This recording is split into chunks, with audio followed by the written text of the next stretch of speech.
Hey guys, I hope you're having a wonderful day and I miss you all. Obviously, I'm still at home, still trying to get my daughter's asthma under control. So if you think about us, please say a prayer. Today we're going to do section 4.5. We're going to talk about our last type of system. And these are systems of linear inequalities. Now, these are very similar to something we already learned in lesson 3.7. We learned how to graph linear inequalities and find their intersection. And that's actually what we're going to be doing today, except we're going to have 2, 3, and sometimes 4 different inequalities that we're going to be graphing. So again, this is very similar to what we did on 3.7. And I'll read you what your book says about these system of linear inequalities. It says systems of inequalities are very important in a process called linear programming. Many businesses use linear programming to find the most profitable way to use limited resources, such as employees, machines, or buildings. A solution of a system of linear inequalities is an ordered pair that satisfies each inequality in the system. So what we're going to be doing is finding the intersection of different inequalities, and that is where our solutions lie. Anywhere within the shaded region is a solution, and also any of your solid lines are going to also contain solutions. And like it said, businesses use this idea of linear programming to maximize their resources and make sure they're making the most out of all of their resources. All right, on our first example, we're going to graph the following linear inequalities. Now, generally on these, we use our squiggly brackets to show that they are a set of items. Like we said back in lesson 3.7, you first want your inequalities to be in slope-intercept form. And as you can see, both of these are in slope-intercept form. So let me remind you guys really quick, when it's greater than or equal to, they are shaded above or on top. When it's less than or equal to, it's shaded below. Final thing we said from lesson 3.7, we said when there's no equal to sign, we said your line is dashed, hey dash. And finally, when it is less than or equal to or greater than or equal to, your line is solid. All right, let's go ahead and graph these on our graph. So the first one is going to be above and solid. The slope of this one is 1/1 because there's an understood 1 in front of the x. And the y-intercept is at -3. We're going to begin at our y-intercept. And I'm going to use our positive slope to go up 1, right 1. Remember, when your slope is positive, it's going to increase from left to right. When it's negative, it's going to decrease or go downward. This one was solid, so I'm going to go ahead and make a solid line. And this one is shaded above, so I'm just going to make some marks to show myself, hey, you need to shade it above. All right, the next one, do that in green. Our y-intercept is -1. Our slope is also -1, which means it's going to go downward. This one is going to be above because it's greater than, and it's also solid. So when you're starting out with these, it does help to write down information about them first before you try to graph them. All right, we know we start with the y-intercept, so we go to the y-axis and we go to -1 and plot a point. From there, we use our slope of 1/1 to rise and run. Now, keep in mind it's going to go downward. So if we go up 1 to make it point downward, we go left. Likewise, if we go down 1 to make it go downward, we'd have to go right. I'm going to make a solid line on that. And that is our second. Now this one needs to be shaded above. So think of a package where a package would sit on this, and that would be above. So we would shade everything up, but the only place that our shading is going to intersect is this region in between those two lines. Everything else I'm going to erase. And technically we would erase this part and this part too, so that the only place that you would see is from here up and from here up. Those places that they intersect. Anywhere else is not going to be a solution, but any of those points either on either of those lines where it makes a V or in between them would be a solution. All right, we're going to do that again with example 2. Hopefully you guys can read my writing. This pen is not the easiest to write with, but I think the picture is much clearer on my iPad. All right, so as you can see, we have 2 equations in the system of linear inequalities, and they are, the first one is in slope-intercept form. It's just rewritten. So let's go ahead and flip this thing over. So we still want the inequality symbol to point the little side towards the y. So it's going to be y less than or equal to 4x. So I'm literally just rewriting that if my pen will let me. I'm not changing the problem. I literally just wrote it so y is first. It's easier to see when y is first, but this little part is still pointing towards the y. So you still have the little part close to the y. I have not changed it. I just literally flipped it around. So that's a trick that you can do on these. So I'll write it closer. Y less than or equal to 4x. Now for the second one, it's not in slope-intercept form. So I'm going to go ahead and put it in slope-intercept form. First, by subtracting the x, we'll get 3y is greater than or equal to x plus 6. Then by dividing everything, some of you guys are still not dividing everything. And we would get y is greater than or equal to 1x over 3 plus 6 divided by 3 is 2. So first just put it in slope-intercept form if it's not already. Again, the second equation has a 1/3 slope, and the y-intercept is a positive 2. Again, if it's helpful for you, write down information you know. The first equation is going to be below because it's less than, and it's solid because it's got the equal to. Looks terrible. All right, so the second one is greater than or equal to, so the second one is going to be above. Sometimes it doesn't even want to write. And it's solid.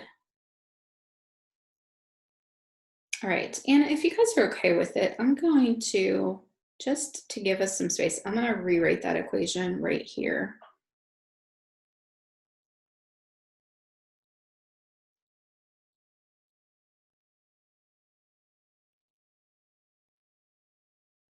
All right, so we said that one was above and solid.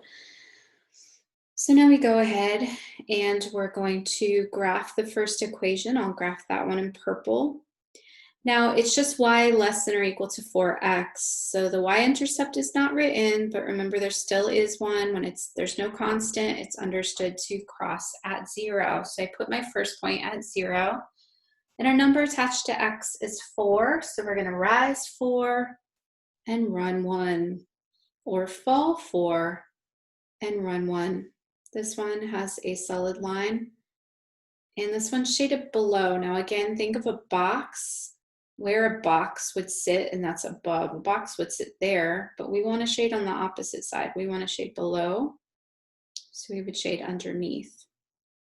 Hopefully that makes a little bit more sense to some of you guys who have trouble picturing it.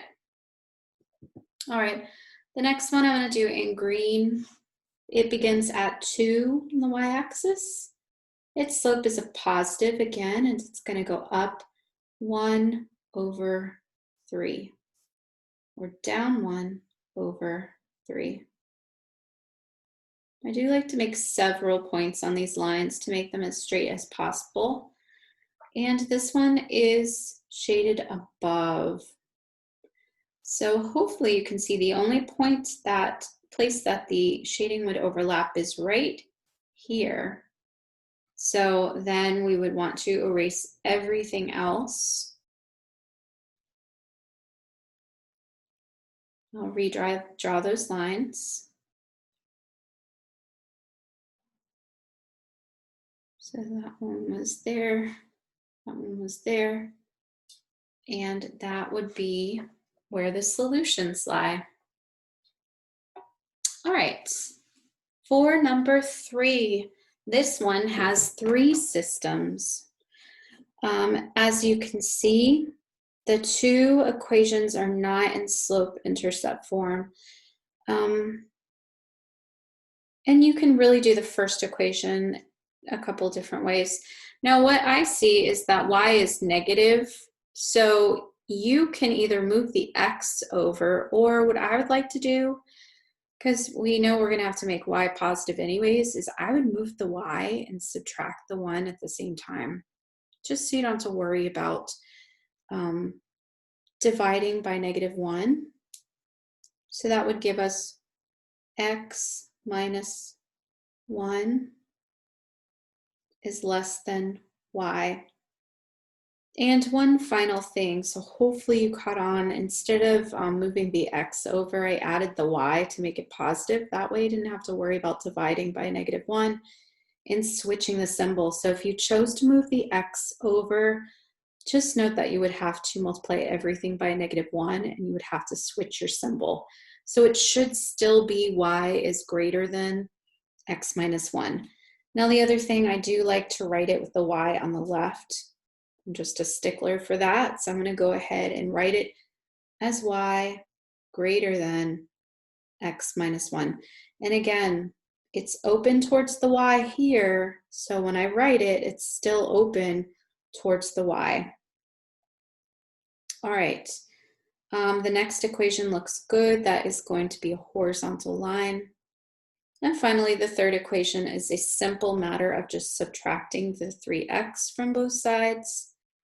And we get our equation of y is greater than -3x minus 3. And I do like to write my x's first. You don't have to. You could write -3 minus 3x.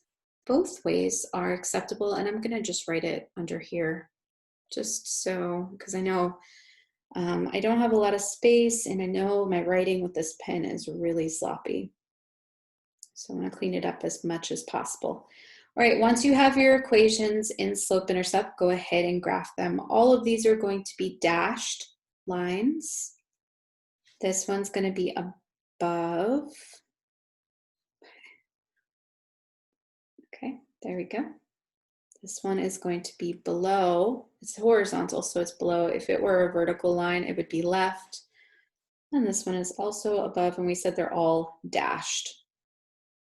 Line number 1, the y-intercept is at -1. The slope is 1, so I'm going to go up 1 over 1. And make dashes. This pen is very hard to make dashes with. We said that one was shaded above, so we'll lightly shade above because we need to find where the intersection is. The line number 2, let's do in green. That's a horizontal line that begins at 4, so we cut the y-axis right at 4, and that one's going to be shaded below. So I'm not going to even bother shading here because we know it doesn't collide with the red. So we already know that that's not part of our solution set. And I'm going to erase the red where it came over that line because we know that's not going to be part of our solution. So any part that you see that's not going to be a part of solution, you can start to automatically erase. That's why I would do the shading lightly so you can erase easily. All right, for the third one, it begins at -3. Maybe I'll do a different pen so we can actually see it. I'll do this rainbow pen. So we go down to -3 on the y-axis and plot our first point. This one has a slope of a negative 3/1, so it's going to go downward. So if I go up 3 to make it go downward, I go left.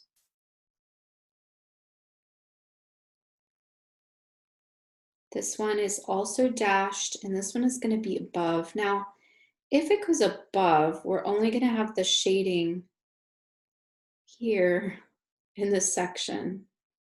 So again, I'm going to erase everything outside of where those three intersect. So you can see that our solution is just going to be here where all three of them intersect. Now, if you need to know what the specific points are, one thing you could do is set the equations equal to each other. So because they're all equal to y, you could set x minus 1 equal to 4. You could set 4 equal to negative 3x minus 3. And finally, you could set negative 3x minus 3 equal to x minus 1. So you can set each of the three equations equal to each other to find out what these 3 points are specifically. All right. On the next, let me just fix this. All right, we've got 2 more examples.